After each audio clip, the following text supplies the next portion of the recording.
George S. Patton. The map was wrong. At least that was the only explanation that made sense. At 3:45 a.m., a German staff officer stared at a situation board lit by a single lamp. Snow pressed against the windows. Radios crackled with half-frozen voices from the front. A red marker had appeared where no red marker should exist. An American armored column, south of Bastogne, moving fast, too fast. Someone said it had to be a reconnaissance error. Someone else said the Americans could not possibly be there yet. Not in this weather. Not with roads like this. Not after everything that had collapsed only days before. But the reports kept coming. Different units, different frequencies. Same impossible conclusion. Something massive was moving through the Ardennes. And it was not slowing down. Just a few days earlier, Europe had been holding its breath. December of 1944 had opened with confidence on one side and desperation on the other. The Allied advance had pushed deep into Western Europe. Supply lines were stretched thin, but morale was high. Many believed the war's end was already visible. Then, without warning, the German counteroffensive slammed into the American lines. Dense forests, narrow roads, snow and fog thick enough to blind aircraft and choke radios. Entire divisions were caught off balance. Bastogne, a quiet Belgian town, became a trap. American units were surrounded. The front buckled inward like a cracked dam. By midnight, command centers across Europe were running on coffee nerves and incomplete information. Maps were redrawn again and again, each version worse than the last. Every option on the table involved delay. Delay meant collapse. Somewhere, far from the gunfire, another map lay open. This one was not crowded with panic. It was marked with arrows that did not yet exist in official plans. Arrows pointing north, cutting across expectations, crossing roads no doctrine recommended using in winter. The man studying it was not waiting for permission. He was measuring time. Orders had not been finalized. Fuel allocations were still theoretical. Engineers had not cleared the routes. None of that stopped the calculation. If the situation was allowed to settle, the enemy would entrench. If the response followed procedure, it would arrive too late. This was the quiet moment before motion, the kind that never appears in after-action reports. In the early hours, vehicles began to roll. Not in perfect formation, not with everything ready, just enough to start the engine of something far larger. Columns stretched along icy roads. Drivers were given destinations, not explanations. Units turned away from the direction they had trained for weeks to advance toward. No announcement was made, no dramatic speech, just movement. The system was not designed for this. Every rule about logistics coordination and winter operations pushed back against the decision. Staff officers warned of breakdowns. Allies worried about exposed flanks. On paper, the risk outweighed the reward. But the map with the impossible red marker was not wrong. By dawn at 6:20 a.m., the snow was still falling. Radios were alive with confusion. And somewhere between those frozen forests and the offices where men argued over feasibility, a maneuver had already begun that would force an entire front to change direction. What mattered now was not whether it should have been done. It was whether anyone could stop it once it started. George S. Patton. By sunrise, the scale of the crisis was no longer theoretical. At 6:20 a.m., field reports arriving at Allied headquarters painted a picture no planner had prepared for. Entire regiments were displaced. Roads that had been considered secondary now carried the weight of retreat. Weather grounded aircraft. Artillery units fired blind through fog so thick it swallowed sound. In the Ardennes, visibility dropped to almost nothing, but movement did not stop. It multiplied. The German offensive was not supposed to work. Fuel shortages, exhausted units, and air superiority were all expected to limit it. Yet for several critical days, none of that mattered. Snow erased the sky. Forests absorbed radio signals. American formations found themselves fighting in isolation, cut into fragments by terrain and surprise. Bastogne became the symbol, but the pressure extended far beyond that town. The front bent inward mile by mile, hour by hour. At higher command levels, the problem was not courage, it was geometry. The Allied armies in Western Europe were deployed for a forward push, not a sudden reversal. Corps faced east when the threat now surged from the northeast. Supply depots were positioned to feed an advance, not a rescue.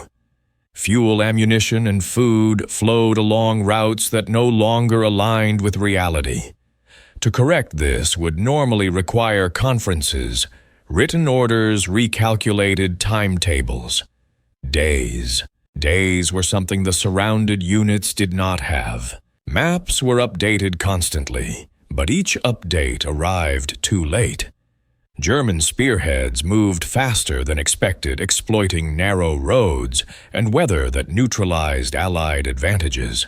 Intelligence estimates conflicted. One report claimed a limited thrust. Another warned of a full-scale offensive. No one could see far enough to be certain. What everyone agreed on was this: if the encirclements held, the damage would be irreversible. Not just tactically, but psychologically. The war's momentum would shift.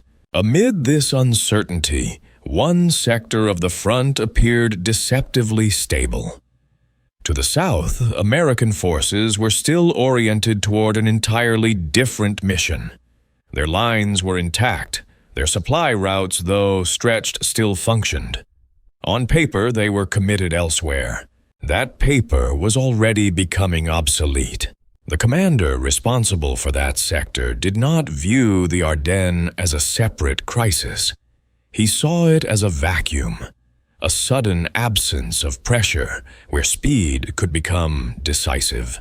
While others debated how to slow the enemy, he focused on how fast a response could arrive if it did not wait to be perfected. The system around him resisted the idea instinctively. Every modern army is built to reduce uncertainty, to eliminate improvisation, to move only when variables are controlled. Winter operations magnify that instinct. Roads freeze, engines fail, men tire faster. Any large-scale movement becomes a gamble. But there was a deeper tension beneath the surface, not between armies, but between philosophies. One that believed wars are managed through procedure, another that believed wars are won by seizing moments before they close.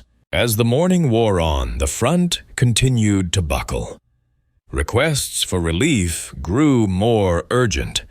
Somewhere between 7:30 a.m. and 8 a.m., the window for a conventional response began to close.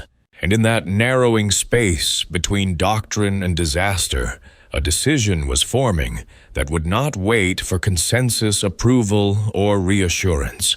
It would move first. George S. Patton. Modern armies are not designed for sudden reversals. They are built on prediction, on schedules, on the assumption that movement follows planning, not the other way around. Every mile advanced is calculated in fuel-burned tires. Worn engines stressed men exhausted. In winter, those calculations become unforgiving. One mistake compounds into 10 more before nightfall. In December of 1944, Allied doctrine reflected that reality. Large formations were expected to maneuver along prepared routes. Supply lines were rigid by necessity. Fuel moved forward in carefully timed flows. Ammunition followed predetermined priorities. Even minor redeployments required coordination across multiple commands. Anything larger demanded time. Time was the one variable the Ardennes crisis erased. The roads themselves argued against action. Narrow, icy winding through forests built to slow movement, not support it. Bridges had weight limits that did not favor armor. Rail lines were already saturated. Traffic congestion alone could paralyze an entire corps if mismanaged. To redirect a full army under these conditions was not simply difficult. It was considered irresponsible. Staff officers knew this. Quartermasters knew it better than anyone. Fuel estimates were conservative for a reason. Vehicles that stalled in winter did not restart easily. Columns that stopped became targets. Movement without full preparation invited chaos. Doctrine existed to prevent exactly that. From the perspective of higher command, the safest option was delay. Stabilize the front, reassign forces gradually, let logistics catch up, let the weather improve. Every one of those steps sounded reasonable. Every one of them carried the same hidden cost. Waiting meant surrendering initiative. In the Ardennes, initiative was everything. German forces were already moving inside the Allied decision cycle. Their advantage was temporary, but real. The longer the response followed procedure, the deeper the penetration would go. Every hour turned tactical problems into strategic ones. This was the friction no manual could resolve. The system demanded certainty before movement. The battlefield punished certainty with speed. Inside that contradiction, the commander of the southern sector faced a choice that doctrine could not answer for him. He could protect his own lines, preserve readiness, and wait for formal orders that would eventually come. Or he could accept disorder now to prevent catastrophe later. The first option aligned with every rule he had been taught. The second violated nearly all of them. What made the decision more dangerous was visibility. Nothing was hidden. Every risk was obvious. Fuel shortages were not hypothetical. Road congestion was guaranteed. Units would arrive piecemeal.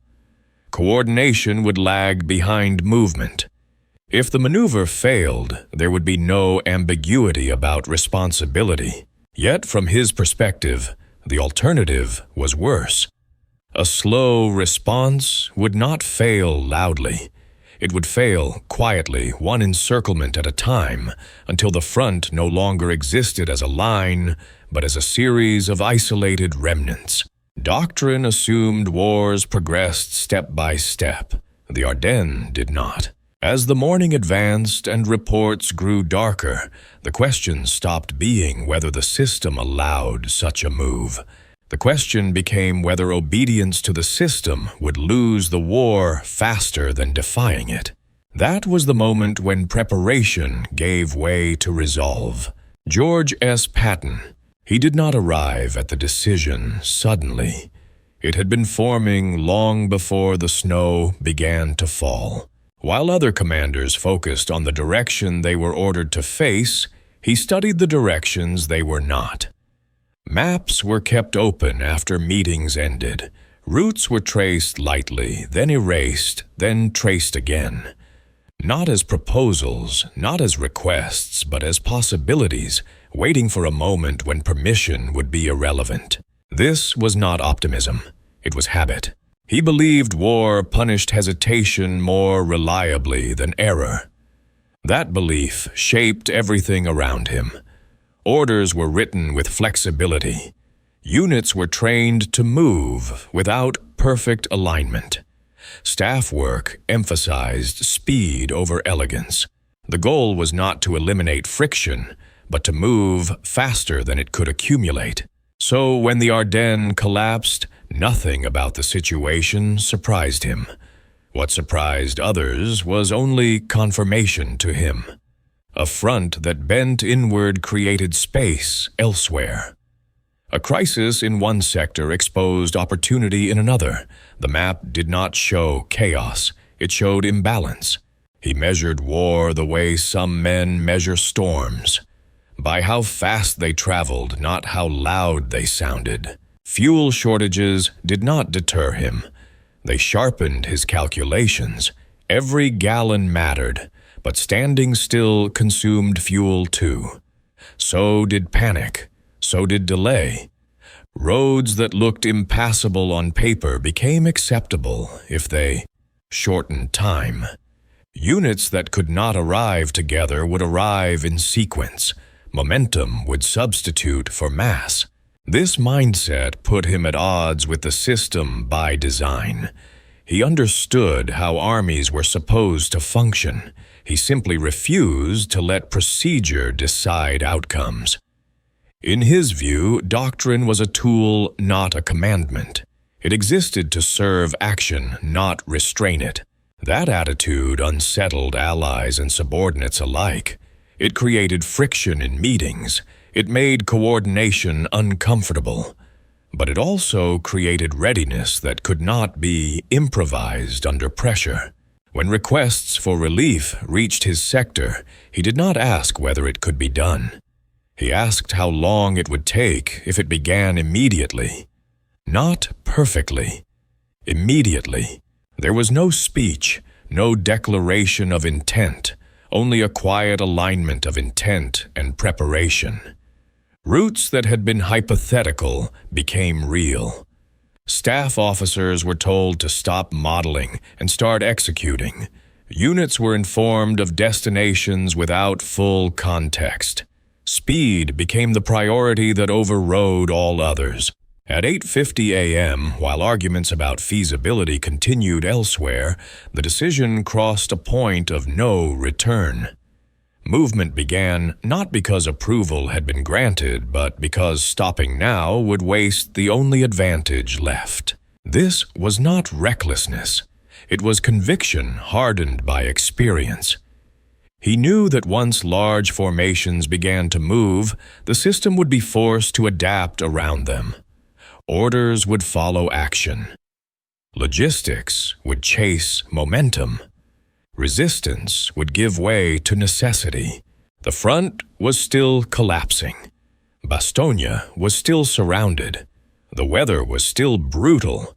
But the balance of the war had shifted quietly the moment that decision left his desk and entered the road network of Europe. What remained uncertain was not whether the maneuver would unfold. It was whether the world was ready for how fast it would move. George S. Patton. The first hours did not look like a masterstroke. They looked like risk. Engines coughed in the cold. Convoys stretched longer than planned. Drivers missed turns in darkness, thickened by snow and fatigue. Some units moved without knowing who would be beside them by nightfall. Others advanced faster than their maps suggested was possible, simply because stopping felt worse. There was no ceremonial beginning. The maneuver revealed itself through motion. Vehicles turning where they had never turned before, columns bending away from the direction everyone assumed they would take. Orders that prioritized destination over formation. In theory, such movement invited disaster. In practice, speed began to solve problems before they could fully form. Traffic jams threatened at key intersections, then dissolved as military police redirected flows on instinct rather than schedule. Fuel shortages loomed, then narrowed to specific units instead of halting entire columns. Breakdowns occurred, but momentum absorbed them. A stalled vehicle became an inconvenience, not a catastrophe. because everything behind it was already committed to moving past. This was the logic few outside his command understood. Movement itself reduced vulnerability. Units in motion were harder to predict, harder to fix in place, harder to interrupt decisively. The faster they moved, the less time friction had to multiply. Still, the margin for error was razor thin. Fuel calculations were revised hourly. Some units carried barely enough to reach their next checkpoint. Resupply was promised, not guaranteed. Engineers raced ahead to inspect bridges whose load ratings had been calculated for lighter traffic in better weather. Every crossing was a question mark, yet the columns kept advancing. By late morning, reports began to surface that unsettled more cautious planners. Units were arriving ahead of conservative estimates. Routes labeled secondary were functioning. Coordination that should have broken down under strain instead adapted through improvisation. Drivers shared information face to face when radios failed.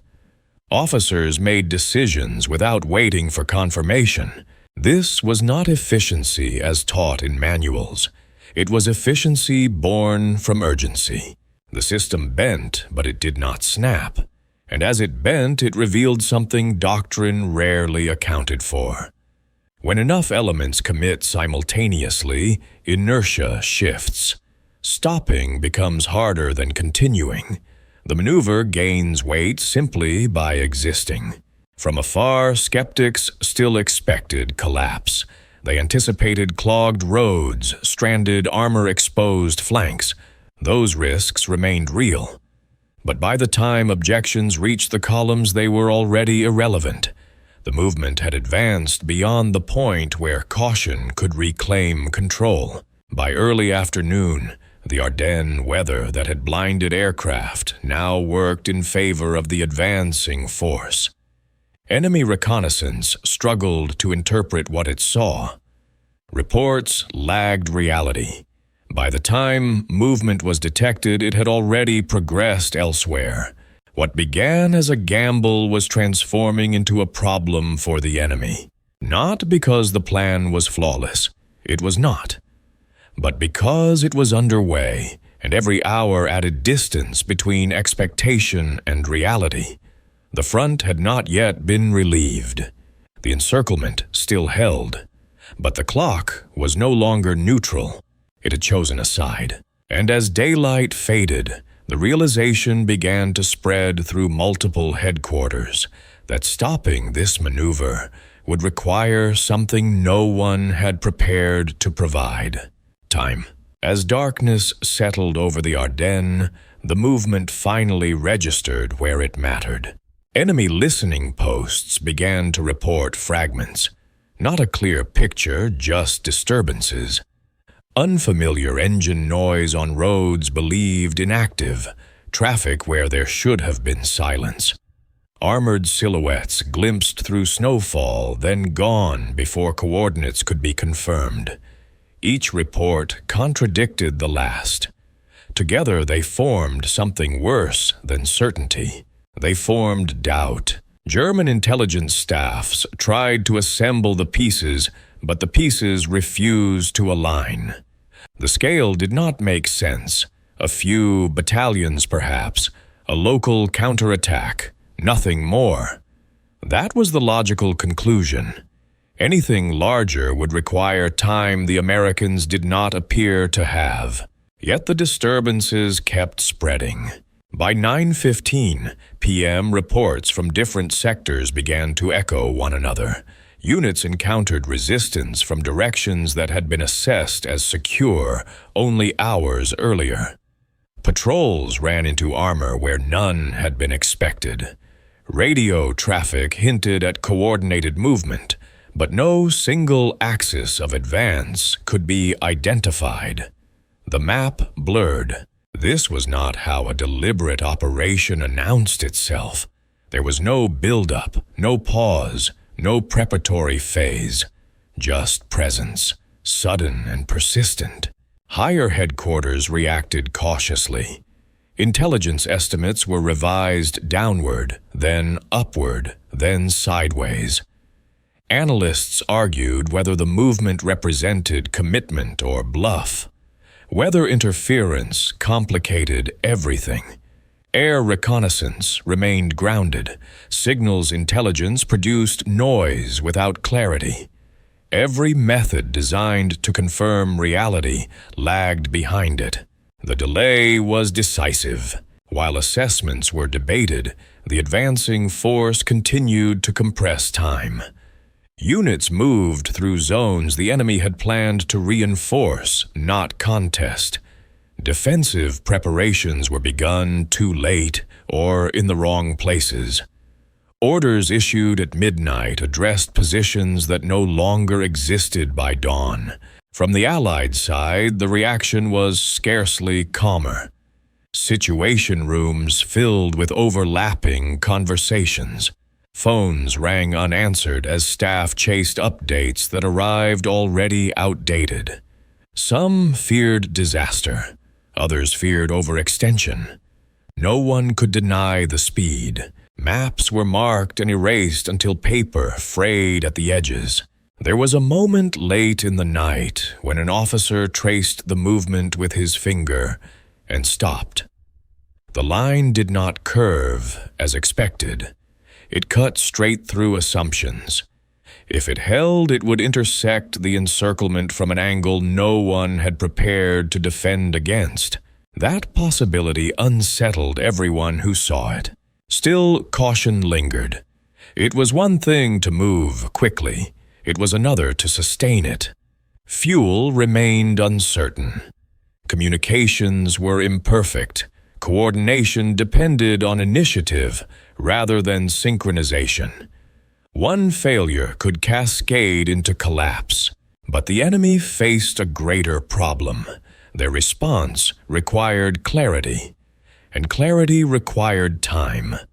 By the time a coherent picture began to form, the movement had already created facts on the ground that could not be undone without a major counterstroke. The weather lifted briefly before dawn, enough for a glimpse. Not enough for correction. At 4:40 a.m., a report reached German command that forced a reassessment. An American armored element had appeared where no American formation had been expected for at least 2 days. The estimate was conservative. The implication was not. The maneuver was real. It was large, and it was already inside the decision space. From that moment on, the question was no longer whether the movement existed. It was whether anything could be organized fast enough to stop it. By the second morning, doubt gave way to confirmation. At 6:10 a.m., the first verified contact reached multiple headquarters almost simultaneously. Not a rumor, not a fragment. A direct report from the line. An American armored spearhead had engaged German forward elements south of Bastogne. The engagement was brief, violent, decisive, and it came from a direction no defensive plan had accounted for. What followed was a silence more revealing than panic. Maps were adjusted. Again. This time the adjustments did not restore order. They exposed how far reality had already drifted from expectation. The advancing force was not arriving late or early. It was arriving on a different schedule entirely, one that did not align with standard response times. German commanders now faced a paradox. To counter the threat properly, they would need to redeploy units already committed elsewhere. To redeploy those units would require time they no longer possessed. The weather, which had shielded the offensive for days, now offered only brief windows of visibility. Enough to see, not enough to react. On the Allied side, disbelief turned into urgency. The movement that had begun as a calculated risk was now a fact that demanded support. logistics officers worked backward from the front, redirecting fuel convoys mid-route. Artillery units were reassigned on the fly. Engineers moved without full orders, driven by the simple understanding that the advance had to be fed or it would collapse. Coordination followed momentum. By mid-morning, pressure inside the encirclement began to shift. German units expecting relief from one axis suddenly faced threats from another. Defensive fire was misaligned. Counterattacks struck empty ground. The front, which had bent inward with alarming symmetry days earlier, now warped unpredictably. Inside Bastogne, the change was felt before it was fully understood. Distant gunfire moved closer, not farther. Intercepts suggested enemy units pulling back to address something more urgent, something unexpected. This was the moment the maneuver crossed a threshold. It was no longer a race against time. It had become a race against comprehension. The enemy could still respond, but only after accepting that their assumptions had failed. Late that morning, an Allied officer studying the updated situation map leaned back in his chair and exhaled. The line was clear now. Too clear. The advance had not stalled. It had not fragmented. It had connected. The encirclement was cracking. There was no celebration, only recalculation. Success introduced new dangers. Supply lines were thinner than ever. Units were exhausted. Overextension remained a threat. But these were problems of momentum, not paralysis. The impossible had become operational reality. What began as motion without permission was now shaping the battlefield itself. The front was no longer something to be restored. It was something being rewritten in real time, by speed before Doctrine could catch up. And as the day wore on, one truth settled across every command that could see the map. The war had not changed direction because of numbers or firepower. It had changed because someone had moved faster than anyone thought a modern army could. The effects did not stop at Bastogne. By early afternoon, the pressure radiated outward, touching sectors that had not yet fired a shot. German units that had been advancing confidently only days earlier now hesitated. Orders conflicted. Some formations were told to press forward. Others were instructed to turn back and contain a threat whose size no one could yet define. The result was hesitation, and hesitation in motion warfare is a form of defeat. At 1:15 p.m., intercepted communications revealed the first signs of strain. Requests for clarification went unanswered. Reports contradicted one another. A counterattack planned at dawn was postponed, then quietly canceled. Fuel earmarked for one thrust was rerouted to another, only to arrive too late to matter. The offensive that had shocked the Allies days earlier was beginning to lose coherence. This was not collapse. Not yet. It was something subtler and more dangerous. Momentum was bleeding away. Across the Allied front, commanders adjusted their expectations in real time. What had been framed as a desperate rescue was now understood as a lever. The advance did not merely relieve pressure, it created it. German commanders were forced to respond, and every response narrowed their remaining options. Maps once filled with arrows pointing west now sprouted defensive annotations pointing inward. Reserves meant for exploitation were held back. Timetables unraveled. Each delay multiplied the effect of the original maneuver, not because it was flawless, but because it had arrived before countermeasures could be aligned. By late afternoon, the weather shifted again. Clouds thinned. Aircraft returned to the sky in limited numbers. Pilots reported unusual traffic patterns below, columns moving where there should have been none, congestion in rear areas, signs of redeployment that looked hurried, not deliberate. Air superiority returned just in time to amplify confusion. From the ground, the change felt immediate. Resistance stiffened in some places, vanished in others. Units encountered pockets of determination, followed by stretches of near silence. The enemy was no longer defending a coherent line. They were reacting to pressure without the luxury of synchronization. This was the strategic consequence Doctrine rarely captured. Speed did not merely accelerate friendly movement. It disrupted enemy decision-making. It forced choices under uncertainty. It converted time into a weapon that struck everywhere at once. Inside Allied headquarters, the tone shifted. Arguments about overextension gave way to calculations about exploitation. The question was no longer whether the maneuver had gone too far. It was whether it could go farther. But success carried its own risks. The advance had outrun comfortable margins. Fuel trucks moved under threat. Communications stretched thin. Exhaustion pressed in. Victory was not guaranteed by motion alone. It required balance between audacity and control. As evening approached, the battlefield settled into an uneasy pause. Not a halt, a recalibration.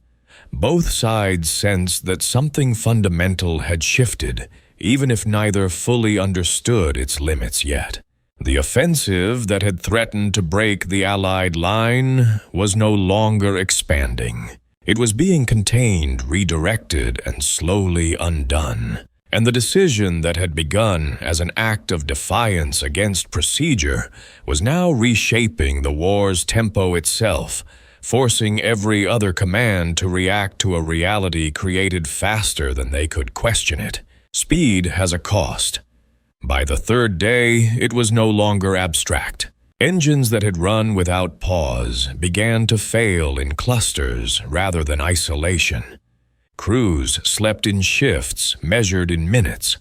Officers made decisions with maps that were already outdated by the time they were unfolded.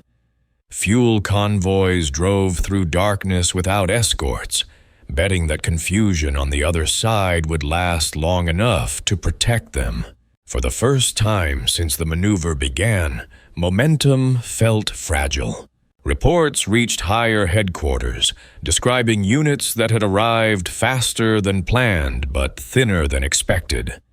Ammunition levels were uneven, communications lagged, coordination depended increasingly on judgment rather than command. The advance had created opportunity, but it had also exposed nerve endings the system was never designed to leave bare. Concern turned inward. Allied leaders now faced a different fear, not failure, but excess. If the advance continued unchecked, it could tear open gaps too wide to hold. If it slowed too abruptly, the enemy might recover coherence. The balance between audacity and restraint narrowed to a point. Behind closed doors, questions surfaced that had been irrelevant days earlier. How far was too far?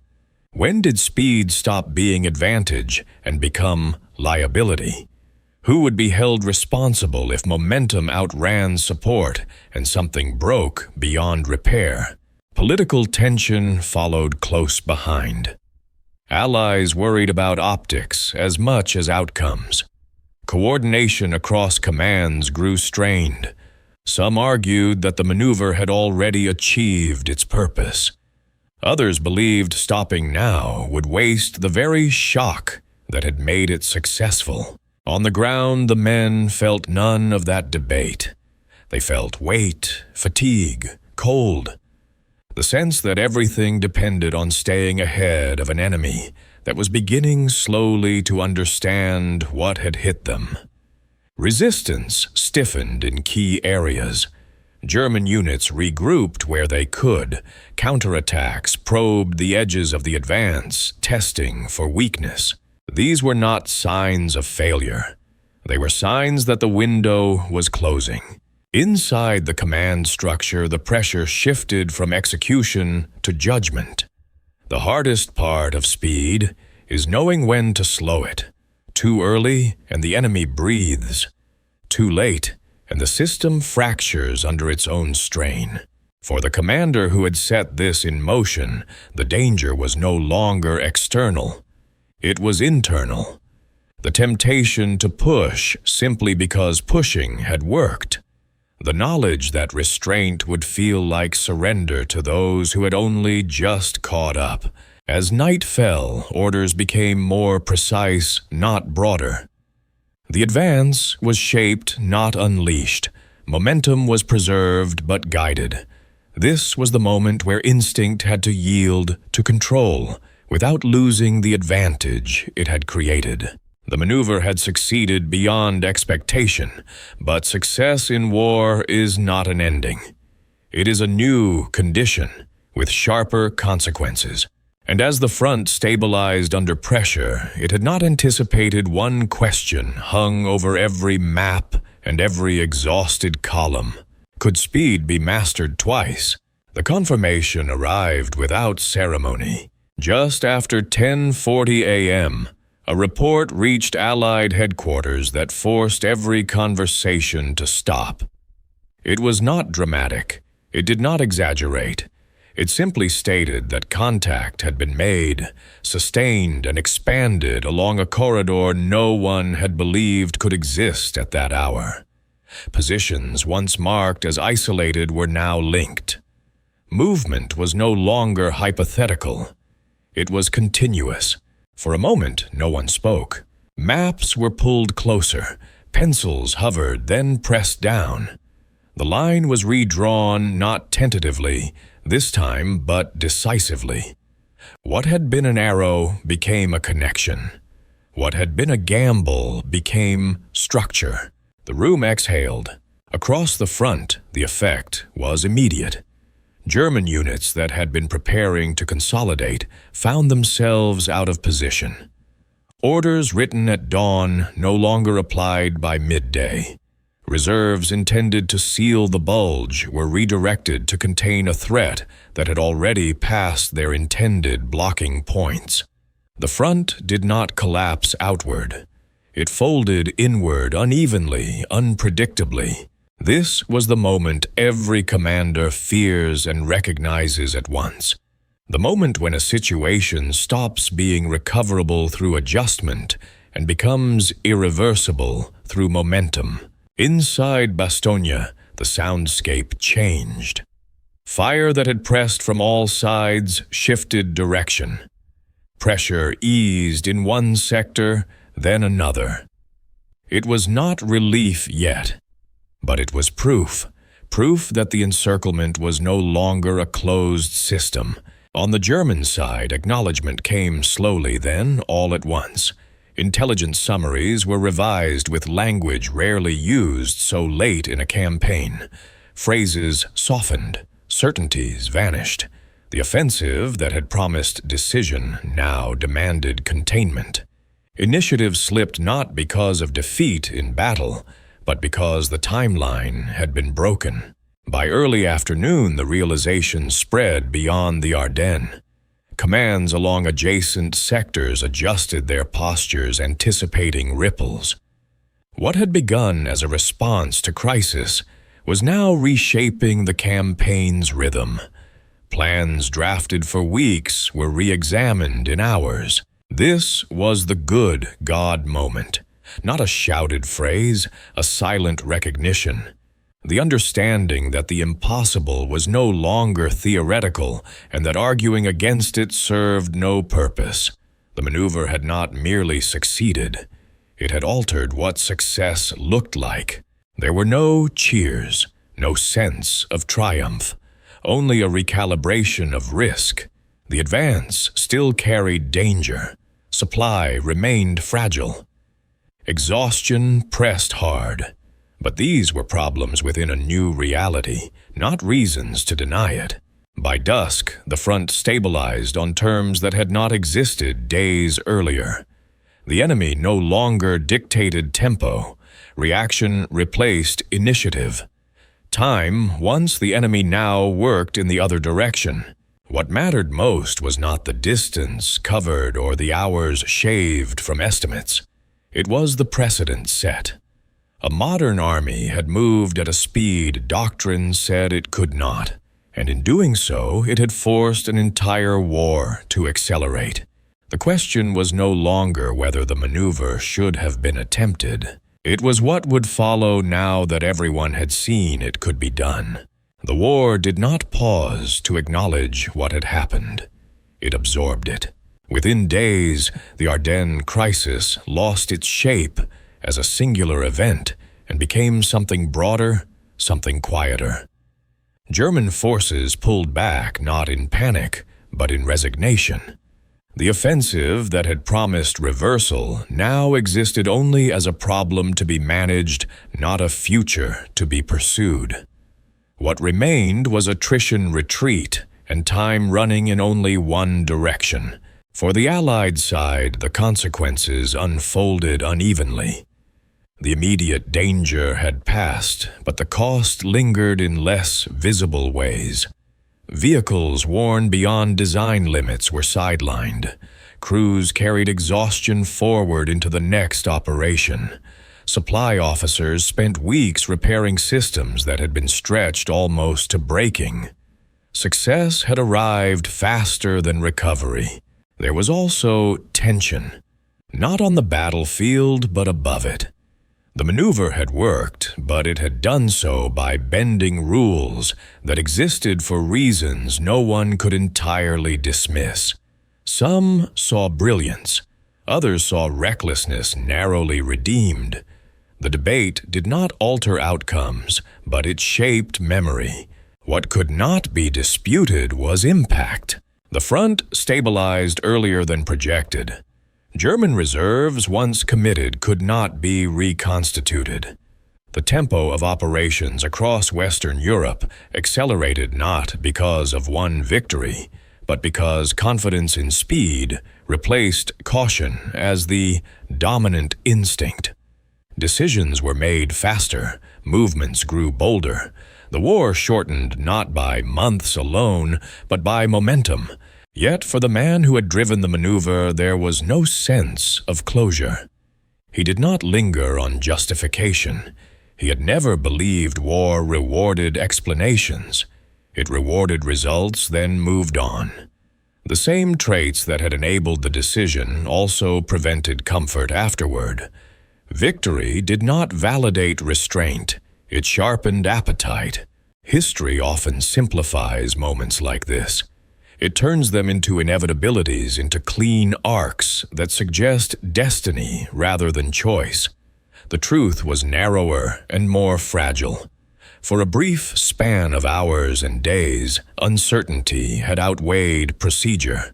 A decision had been made without guarantees, under conditions designed to discourage it.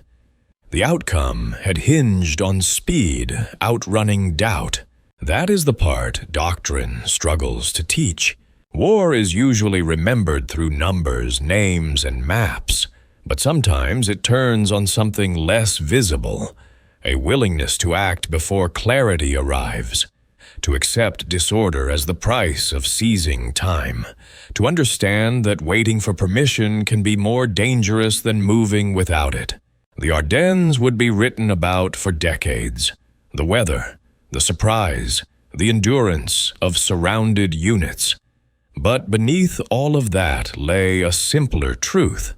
In a war measured in years, a few days of audacity had bent the trajectory, not because it was safe, not because it was sanctioned, but because in that narrow window, speed became belief, and belief became motion. And once motion began, history did not slow down to catch its breath.